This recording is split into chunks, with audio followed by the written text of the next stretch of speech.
ከሀገር ስፖርታዊ መረጃዎች ስንጀምር ኢትዮጵያ ከ17 ዓመት በታች ሴቶች ብሔራዊ ቡድን ከቡሩንዲ ጋር ለሚያደርጉት የዓለም ዋንጫ ማጣሪያ ሁለተኛ ዙር የደርሶ መልስ ጨዋታቸውን ዝግጅት ለማድረግ አሰልጣኝ ራውድ አሊ ለ30 ተጫዋቾች ጥሪ ማድረጋቸውን የተገለጸው። ጥሪ የተደረገላቸው ተጫዋቾች እንግዲህ ዛሬ 4 ሰዓት ጀምረው በካፌ ልቀት ማዕከል በመሰብሰብ ዝግጅት እንደጀመሩ ነው የተገለጸው። እንግዲህ የኢትዮጵያ 17 ዓመት በታች ሴቶች ብሔራዊ ቡድን በሁለተኛ ዙር ዓለም ዋንጫ ማጣሪያ ከቡሩንዲ ጋር የመጀመሪያ ጨዋታቸውን ግንቦት 16 በሜዳቸው ሲያከናውኑ የመልሱ ጨዋታ ደግሞ በቡጃምቡራ ግንቦት 23 ይካሄዳል።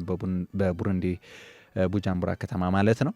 ወደ ሌሎች ስፖርታዊ መረጃዎች ስናልፍ ዛሬ የ26ኛ ሳምንት የሴቶች ፕሪሚየር ሊግ ጨዋታዎች ሁለት መርሃ ግብሮች ዛሬ ተደርገው ነበረ። በአበበ ቢቂላ ስቴዲየም እና በአዲስ አበባ ስቴዲየም ኢትዮ ኤሌክትሪክ ከአዳማ ከተማ ያደረጉት ጨዋታ በኢትዮ ኤሌክትሪክ 2-0 አሸናፊነት ተጠናቋል።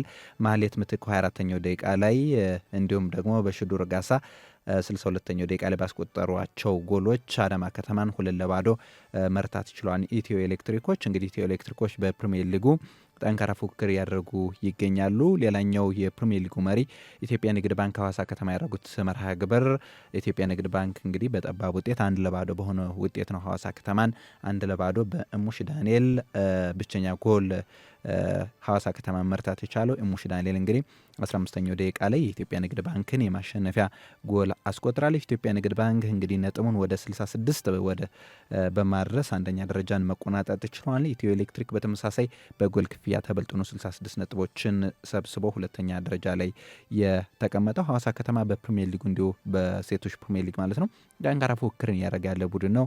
አራተኛ ደረጃ ላይ ነው የተቀመጠው። እንግዲህ ዛሬ 4 ሰዓት ላይ የተደረገው ከኢትዮጵያ ንግድ ባንክ ጋር ያደረገውን ጨዋታ 1-0 በሆነ ውጤት ተሸንፏል ማለት ነው።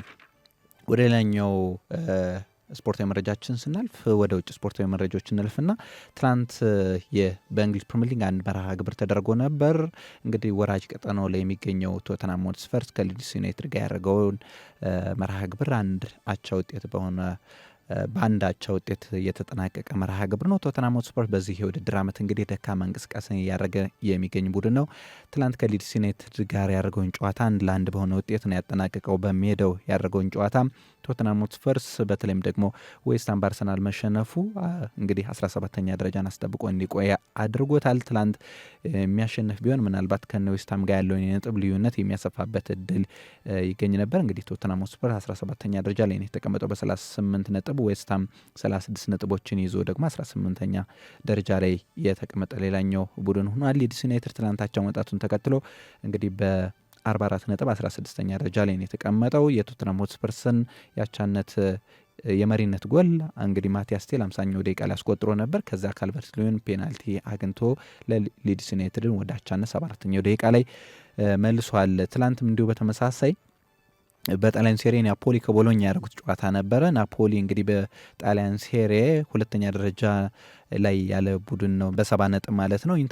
ኢንተር ሚላን የጣሊያን ሴሪ ሻምፒዮን መሆኑን ያረጋገጠ ሌላኛው ቡድን መሆኑን እናስታውሳለን እና ናፖሊ እንግዲህ ምንም እንኳን በጣሊያን ሴሪ የሁለተኛ ደረጃነቱን ለማስጠበቅ ባደረገው ጨዋታ በቦሎኛ 3-2 በሆነ ውጤት በሜዳው ተሸንፏል። የላሊጋ ጨዋታዎች ዛሬ ምሽት የሚደረጉ መርሃ ግብሮች አሉ። ሴልታ ቪጎ ከሌቫንቴ፣ ሪያል ቤቲስ ከኤልቼ፣ ኦሳሱና ከአትሌቲኮ ማድሪድ ዛሬ የሚደረጉ የላሊጋ መርሃ ግብሮች ናቸው። ሴልታ ቪጎ ከሌቫንቴ የሚያደርጉት ጨዋታ 2 ሰዓት ምሽት ነው የሚደረገው። ሪያል ቤቲስ ከኤልቼ እንዲሁ 3 ሰዓት ላይ፣ ኦሳሱና ከአትሌቲኮ ማድሪድ ደግሞ 4 ሰዓት ላይ የሚደረግ ሌላኛው መርሃ ግብር ነው። እንግዲህ አትሌቲኮ ማድሪድ በላሊጋው ደካማ እንቅስቃሴ እንዲያደረገ ነው የሚገኘው። በተለይም ደግሞ ባለፉት 5 ጨዋታዎች ላይ 2ቱን ብቻ ነው ማሸነፍ የቻለው። እንግዲህ በ35ኛ ሳምንት ወይም ደግሞ ባሳለፍነው ሳምንት በሴልታ ቪጎ 1-0 መሸነፉ ይታወሳል።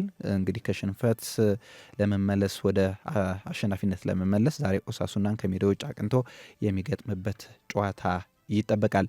ዛሬ ቻምፒዮንስ ፕሌይ ኦፍ ፕሮሞሽን ላይ አንድ መርሃ ግብር ይደረጋል። በተለይም ደግሞ ወደ ፕሪሚየር ሊጉ ለማድረግ በሚደረገው ፉክክር ውስጥ ሳውዛምፕተን ከሚድልስቦሮ የሚያደርጉት ጨዋታ ይጠበቃል። ምሽት 4 ሰዓት ላይ ነው የሚደረገው። እንግዲህ ኮቨንትሪ ሲቲ እና ኢፒሲዎች እንግዲህ 95ና 84 ነጥቦችን በመሰብሰብ በሻምፒዮንስ ሽፑ 1ና 2 ደረጃ በመያዝ ቀጥታ ወደ ፕሪሚየር ሊጉ ያደጉ ቡድን መሆናቸውን ያረጋገጡ ናቸው። እንግዲህ ሌሎች ቀሪ 4 ማለትም ከ3ኛ እስከ 6ኛ የያዙ ቡድኖች ደግሞ በፕሌይኦፍ ጨዋታቸውን የሚያደርጉ ነው የሚሆነው ወደ ፕሪሚየር ሊጉ ለማደግ ማሉዊል፣ ሳውዝ አምፕተን፣ ሚድልስቦሮ እና ሃል ሲቲ ማለት ነው እስከ 6 ያለውን ደረጃ የያዙ ቡድኖች ናቸው። እርስ በርስ የፕሌይኦፍ ጨዋታቸውን የሚያደርጉ ይሆናል። ከዚህ በፊት የተደረጉ የፕሌይኦፍ ጨዋታዎች ነበሩ። እንግዲህ ሳውዝ አምፕተንና ሚድልስቦሮ እርስ በርስ ከዚህ በፊት ተገናኝተው ነበረ ያለምንም ግብ 0-0 በሆነ ውጤት ነበር የተሸነፉት። ሃል ሲቲ እንግዲህ ከሃል ሲቲና ማሉዊል ደግሞ እርስ በርስ ተገናኝተው በድምር ውጤት እንግዲህ ማሉዊልን 2-0 በሆነ ውጤት አሸንፎ ሃል ሲቲ የፋይናል ተፋላሚ መሆኑን እናስታውሳለን እና በቀጣይ ሳውዛምፕተን እና ከሚድልስቦሮ አሸናፊ ጋር የፋይናል ጨዋታውን አድርጎ የሻምፒዮንሺፕ ማደጉን የሚያረጋግጥበት እድል አለ። ዛሬ ምሽት እንግዲህ ሳውዛምፕተንና ሚድልስቦሮ ምሽት 4 ሰዓት ላይ ጨዋታቸውን የሚያደርጉ ነው የሚሆነው። ስፖርታዊ መረጃዎችን ከዚህ ጋር አበቃ።